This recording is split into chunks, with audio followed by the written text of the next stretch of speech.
G'day guys, how are we all? Hope we're all doing well, picking some locks and keeping it bloody legal. And welcome to the Sunday Beginner Series, where each and every Sunday I cover topics to help beginners build a great little foundation into this awesome sport known as Locksport, which is lock picking. And to continue on with the EDCs, as you know, I've been playing around and building a entry kit, if you want to call it that. Kind of like a penetration, kit to get you into places. This isn't a real one. I will not be using it or carrying it around or anything like that. As you know, Locksport, we don't do a locksmith's job. That's for what locksmiths are for. We just do this for the hobby that is lock picking. But I thought it'd be kind of cool to set up one, and this isn't complete. I still haven't finished it yet. I just thought it'd be, pretty bloody cool to have one sitting on the side for a bit of fun. And if we do have to evacuate, I will be during fire season again. I will be taking this with me as well as my portable studio. But I wanted a small, compact little case. So I went to Kmart and actually bought this here, which is meant to be a shoulder mounted little travel bag, but in my line of work, working in aged care, I have what's called a pickpocket, which is pretty much similar to this. It's a lot smaller. We keep our spare gloves, scissors, the work phones that we carry around. What else do I have in there? The handover sheets with the residents' names and all the medical stuff and all that on there, and everything I need for being a personal care assistant. And I've just been carrying this one around on my hip while I was building and putting in a mount for a jerry can in the back of my ute. And I'm used to wearing one. Not everyone would be, so having this sitting around your waist and that hanging off your hip, not everyone is used to that. For me, I am. I'll do it every single day when I'm at work, so I'm kind of used to it and didn't even notice it was there. You kind of get used to it after a while, but I thought this would be perfect. It's low key, sits on your hip, people just looking and go, oh, they're just carrying around a little bag, hip bag, done. So, it's kind of hidden in a way, not just because of the bloody camouflage. But what I've got in here isn't complete. This is still a work in progress, but I thought I would show you what I've got on here so far. And as I said in the live stream, this is based, on locks that I would come across here in Australia. What I see in my day-to-day life. And I can tell you now, most of the locks around where I am Lockwoods, not this one. This one's actually a challenge lock by Daz Evers, but Lockwoods like this with the good old, come on camera, C4 keyway or LW4 keyway. No one's an LW4. So I kind of, Lockwoods and the types of doors I see quite often on family and friends places. So I've kind of designed this kit around that in a way. So what do I have in here? Well, at the front, and this is actually quite a fun little project to do. If you ever get a chance, have a go at making one just for shits and giggles. Got two pieces of plastic. These are actually laminated sheets.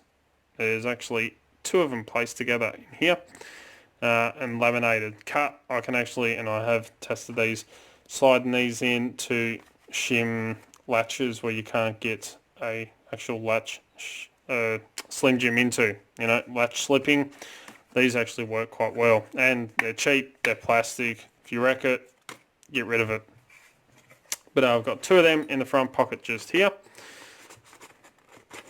like that. There is a pocket on the back, but I don't have anything in there at the moment. So inside, see, I've got some stuff in here. So I've got my Sparrow's Monstrum case, which doesn't have the Monstrum set in it. I got 2 followers, just in case I need them. These are the wooden ones I made a while ago. Remember that in Sunday Beginner Series? Just because they do come in handy. I have a little multi-tool, mainly because of the pliers in there. So they always come in bloody handy. I actually have a multi-tool in my ute at all times. You know, being on the farm, you never know when you actually need one. I also have a screwdriver. I actually picked this one up the other day from Autobarn. They were on the clearance section, and they're knocking them out for $15. They had a heap of them there.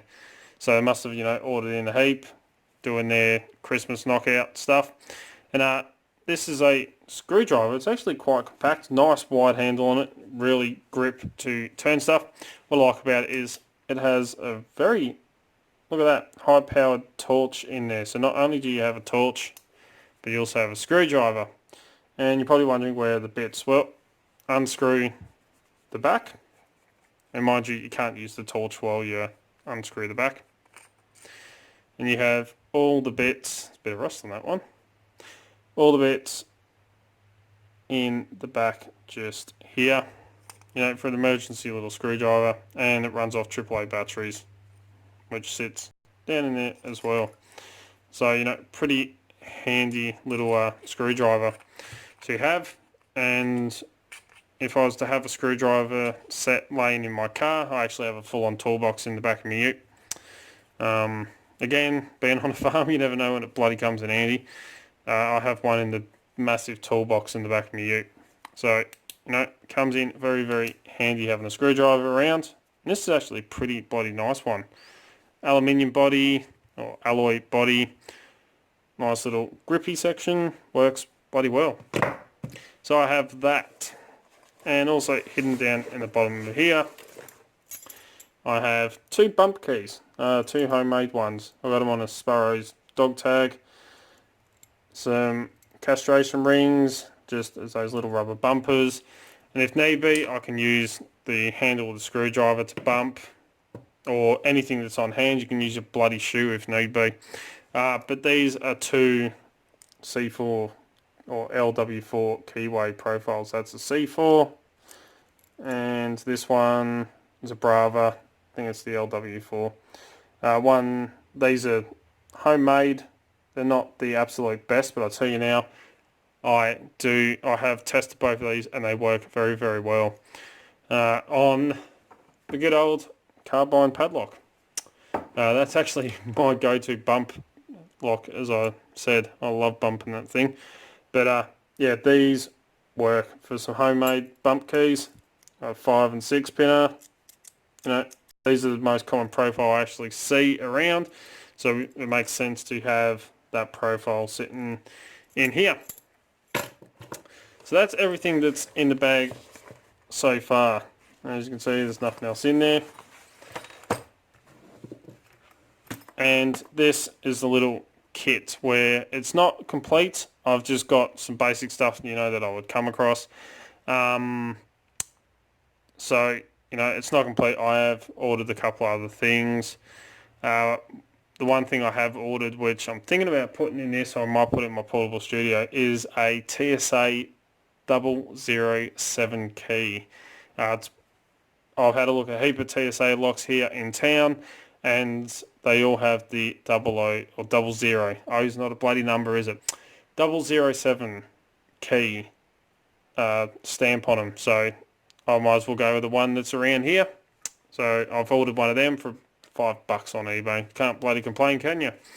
So what do I have in here? Except for a broken key extractor that just got caught then. So as you can see, it's not quite full, but I do have quite a bit of stuff. So let me move this out the way for a minute, and we'll go through what's in here. So tensioners,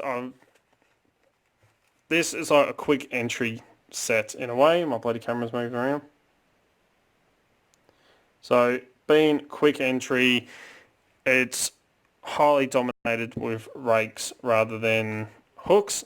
I do have one hook in here, which is actually one of my favourite profiles, and it's kind of, you know, works as 2 picks in one, but I'll explain that. So I've just got bottom of the keyway tensioners and one homemade top of the keyway tensioner from Hyper Insert, but using rakes I'm going to predominantly be using bottom of the keyway.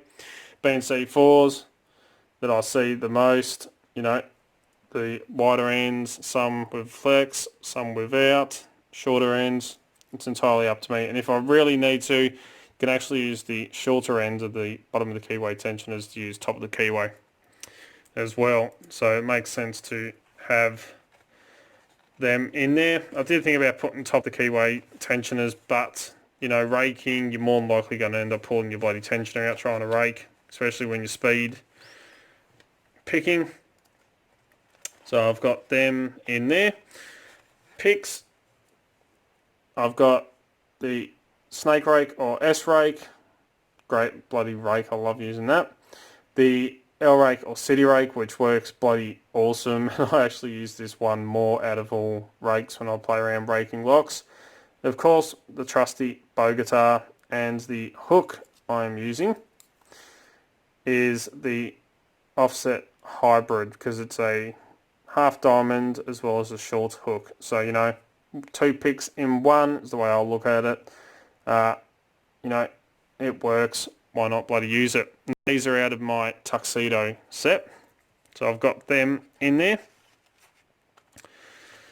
Over here I got some of those cheap Chinese rakes only because I had them laying around from a really old bloody set that doesn't get used.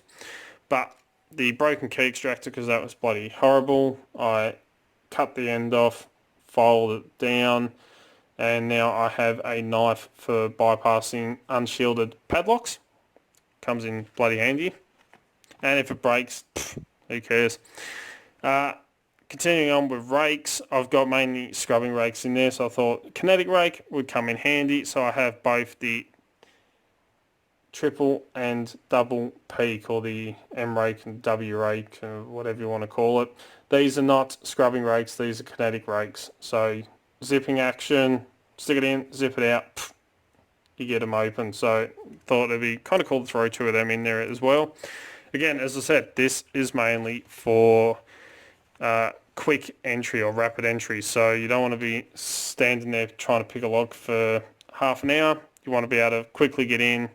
This is low skill as well, so if you're in a rush, low skill attacks work very well.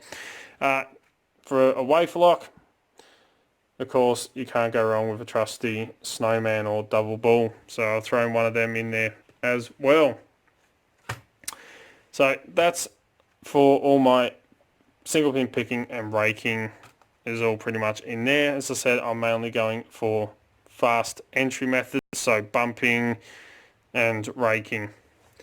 I've got a couple of broken key extractors just because they come in bloody handy, and I've never actually used one. Somebody asked me, actually quite a few people asked when it come to that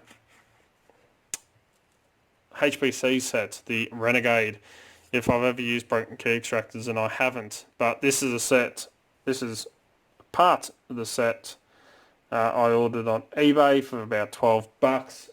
Took bloody ages to get here. It's in my portable studio. This is the Huck broken key extractors. I've chosen these because you get some nice, very thin ones.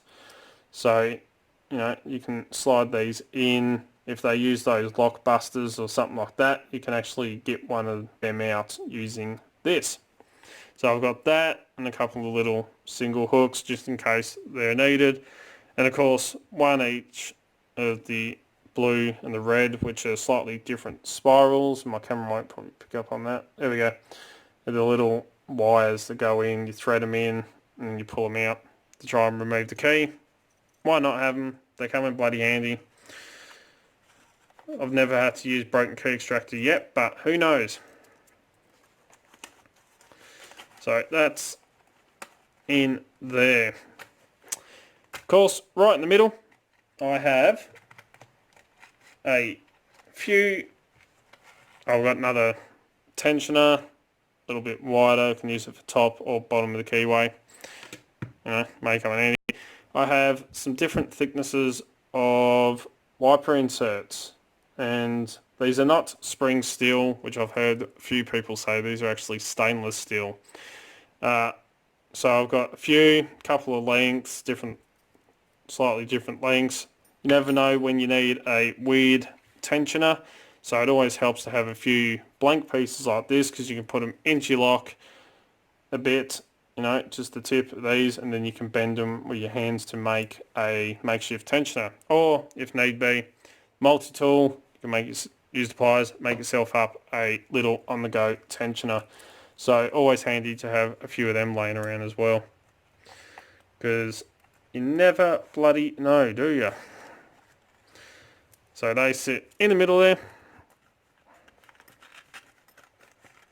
And I've been trying to put quite a bit of thought into this and looking around and trying to work out, what I've got, what I use, and stuff like that. So I'm kind of trying to put it all into a little quick entry set. I'll fix all that up after. So that's what's on the front and in the middle, but there is more behind. So in this little pocket over here, shoved it down in there, if I can get them out. Come on. I have 2 padlock shims. These are the largest size out the lot, just because if it's a small padlock, more than likely it's unshielded, or it's got to be really, really easy to rake it open. More than likely, with the amount of bloody master locks and rubbish like that I see people using, but you never know when a set of shims will come in handy, so I've thrown them in there as well. Again, rapid entry, it's what this is all about. I have a homemade traveller hook. This is actually the second homemade one I've made, with a round handle. It's not the best, this was a quick play around. I'm actually going to show you how to make one of these traveller hooks. For those of you that are interested in whipping one up, they don't take a whole lot of time, and they're a lot of fun to use. I actually use this one every now and then. Our front door, we've got a Lockwood night latch, I believe it's called, or night watch, I should say, sorry. And it has one of the finger turns, turn it to open up the back, or open up the door from the inside. And I use this on the latch and open the front door.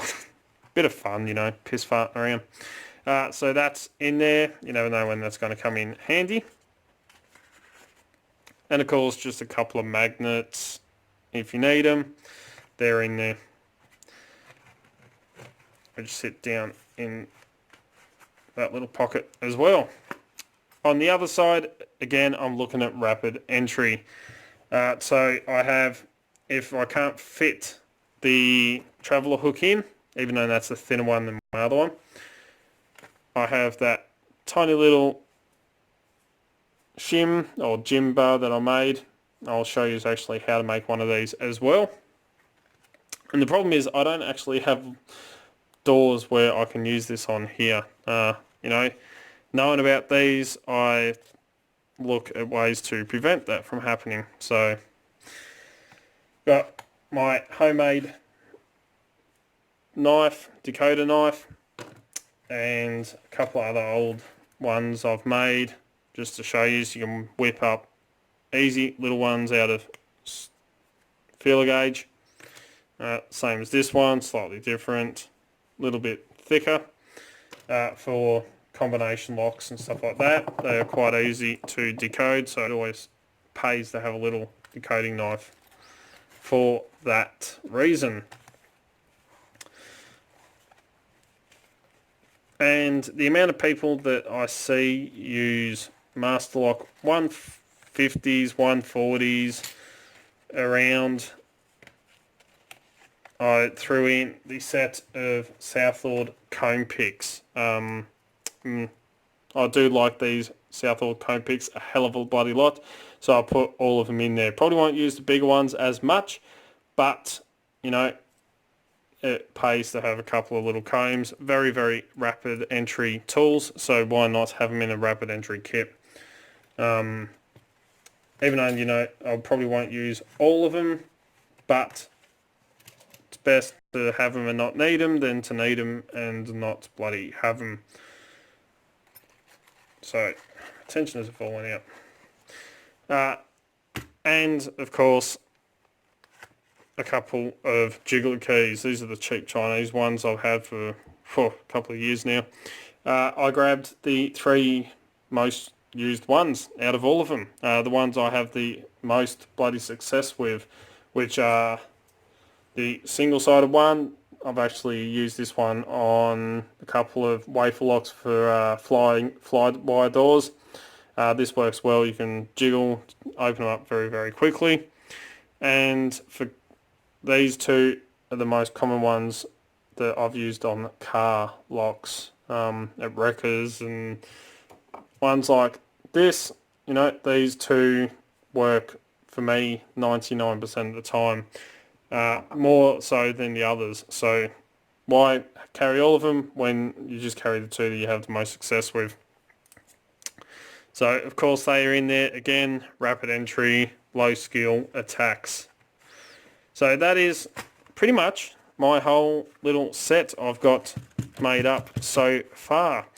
As I said, I do have a TSA key coming in, and I'm going to do a video on that as well. It means I'm going to have to go buy some TSA locks. But, you know, I've been looking at rapid entry techniques, so low skill, you know, raking, bypassing, everything like that. And I've tried to throw it all into this kit. You know, bumping, another very low skill attack when combined with little rubber bumpers, you know, to get a lot of fast action going. More than likely, you know, you got a pretty high success rate of bumping open most locks, since a lot of them would only have standard pins, which would be a hell of a lot easier. Not saying you can't bump security pins, you can, but most of the locks I've come across, ones I've got from demo yards and stuff, are all full of bloody standard pins. So bumping is a great little very low skill attack. Even though it is actually an art form, but you know, at its base it's a low skill attack. So that is my so far my penetration set or rapid entry set. Bit of fun. I'd highly recommend everyone give it a go.